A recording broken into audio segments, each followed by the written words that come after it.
Greetings and salutations. It is I, Professor Macabro, here again with the lovely zombie Death Cetos, and we are here to regale you with Day 4 of Echo Zero's 80's Week Challenge. Cha, cha, cha, cha. Indeed.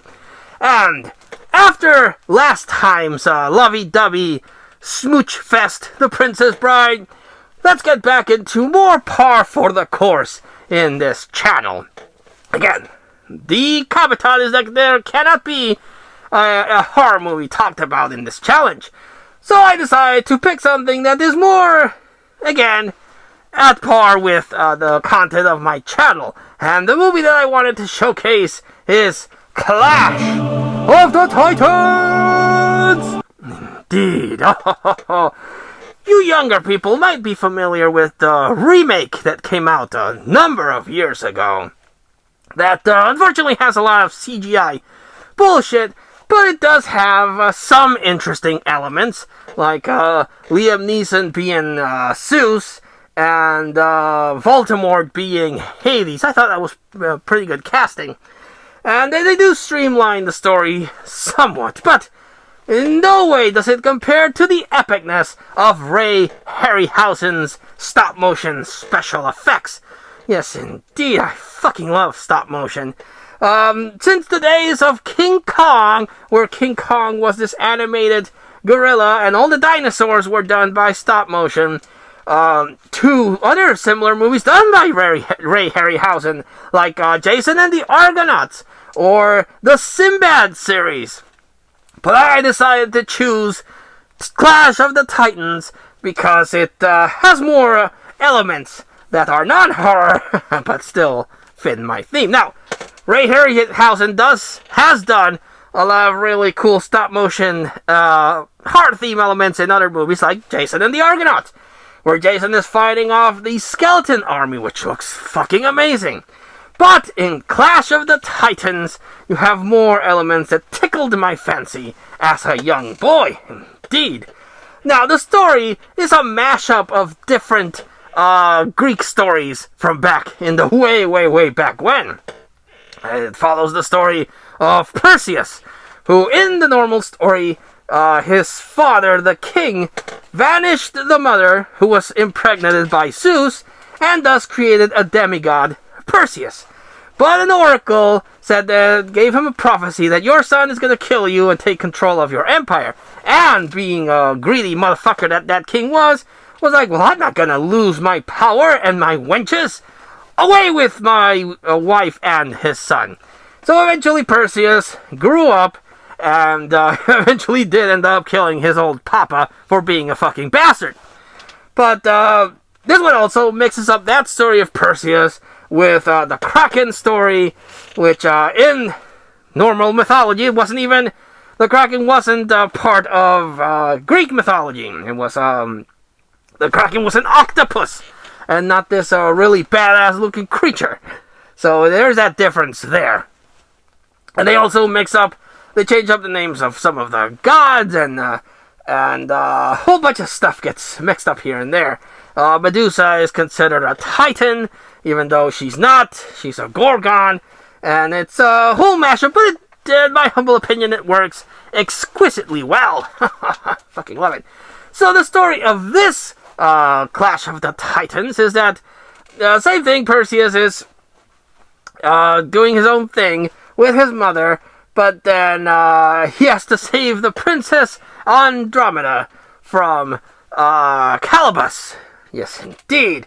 So Zeus, being Zeus, like, that's my boy, so I'm going to take care of my boy. He makes the other gods give him armor and power-ups, if you will. So a shield, a sword, and he actually ends up getting Bobo, the mechanical owl, which I think is freaking cool. And Pegasus, the winged horse. And he goes off in his little adventure, fights off against Calibus, and saves Princess Andromeda. And then the mother of Andromeda is like, oh, my beautiful daughter Andromeda, she will be wed to Perseus, and oh, what beautiful children they made, because Andromeda is so fucking hot. She is better looking than the goddess we worship, and that's a big no-no in Greek mythology. You don't fuck with the gods and say that the man is better than them because they get pissed. So the goddess is like, oh, you son of a bitches. You think that your human daughter's better than me? Well, now you're fucked. You done fucked with the gods, and we won't take that lightly. So now Andromeda has to be sacrificed to the Kraken. Ha! Smoke, put that on your pipe and smoke it, bitches. Goddess out! Poof! And she goes away. So now Perseus is like, oh, god damn it. Fuck. Now I gotta go save this lady again. Shit. So he goes to the Fates, who are these old ladies that share an eye. That's another mashup because the Fates controlled the life of gods and humans. One represented the past, the other the present, the other the future. And once someone was about to die, they cut the string of their life and boom, dead. But in this one, they're this old, like, fortune teller hags? I don't know. And Perseus like, hey, bitches, I need to save my gal Andromeda, so give me the 411. And the lady's like, fuck you, Perseus. Fuck no, we don't want to. I don't want to do it. And then he has the other one like, tell me what to do. I don't think so. No, I'm not going to do it. And Perseus like, oh yeah, well, damn, snatches the eye out of them. And they're like, ha! Good luck seeing now, bitches. Now are you going to tell me what I need? And they're like, oh, you son of a bitch. Fine. What you need to do is you go take a visit to that there island, and you have to kill Medusa, who's a titan, and you cut her off her head, and then you would have the power to stop the Kraken. And he's like, thanks, bitches, here's your eye. Boom. Good luck fighting it. And he bolts out of that cave and leaves the poor wenches looking for the fucking eyeball. And then he goes, and that's another mashup of the story. He goes into a boat, which is, in Greek mythology, there is a boat that you have to pay with coins to someone to take you through the river Styx and into the underworld.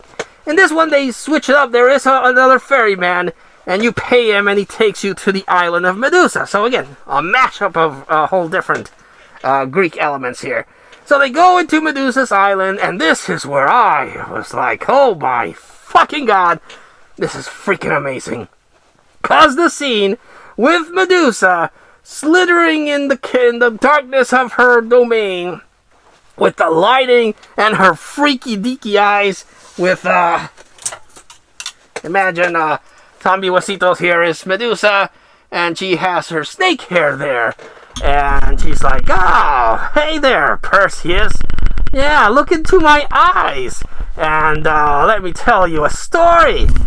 And then when you do look at the eyes, well, you get turned into a fucking statue. Again, another mashup. In the original story, Medusa is not a titan. She was this priestess in Athena's temple. And Poseidon, takes advantage of poor Medusa. And since Athena can't, take revenge against Poseidon, because he is a higher god after all, he's like, well, Medusa, I'm kind of sorry you got taken advantage of, but it happened in my temple, so fuck you, human, and he turns her into Medusa. So that no man ever takes advantage of her again, so I guess it's also a pity thing. She curses her to be this horrible snake thing that has snakes for hair, sometimes has a snake body, and if you look at her, you turn to stone. So, poor Medusa, she really got the short end of that stick. So, Perseus uses his Captain America shield to use under the reflection, and then just chops her head off. And her blood is so acidic, it creates giant scorpions. But he's able to take Pegasus, go into where Andromeda is, and then fight the Kraken, and we get the epic scene. Release the Kraken! Which is something that I always say when I open up a bottle of Kraken spiced rum. Let me tell you, I love that thing. And I love spouting the phrase, release the Kraken, whenever I open a bottle. Oh, so much good stuff. So, Perseus saves the day. Andromeda and Perseus are married, and good times all around. But, oh boy, what an adventure. What an epic adventure that movie is. Again, I cannot stress enough the stop-motion elements of Medusa. Just YouTube it. I think it's on YouTube. Or watch the movie. Better yet, watch the movie. But just the creepiness of that scene of Medusa slithering with the lighting and everything, the stop-motion perfection in Clash of the Titans makes this an amazing movie. I cannot gush enough about how fucking amazing the stop-motion is in this particular movie. Some people debate that Jason and the Argonauts is the superior one, but for me, it's all Clash of the Titans, baby. I freaking love that. I like the characters. I like Bubo, the mechanical owl. I like Pegasus. The gods are kind of dicks to humans, but it's par for the course. That's how they were back then. So just a lot of fun. Highly recommended. If you haven't seen Clash of the Titans, and you Google it, don't look for the remake. No, not the remake. Look for the original movie released in the 80s with the awesome stop motion, and you will have, for sure, a good time. Yes, indeed. Well, good thing you don't turn people into stone, or we just lost a whole bunch of subscribers and viewers here. There's zombie death Cetos. So let me take that away before you get any freaky deaky ideas. So, stay tuned for our next video where we'll showcase the next movie for Echo Zero's 80s Week Challenge. But until we see you all again next time, this has been Professor Macabro and Zombie Death Cetos thanking you and wishing you all, like always, a good evening.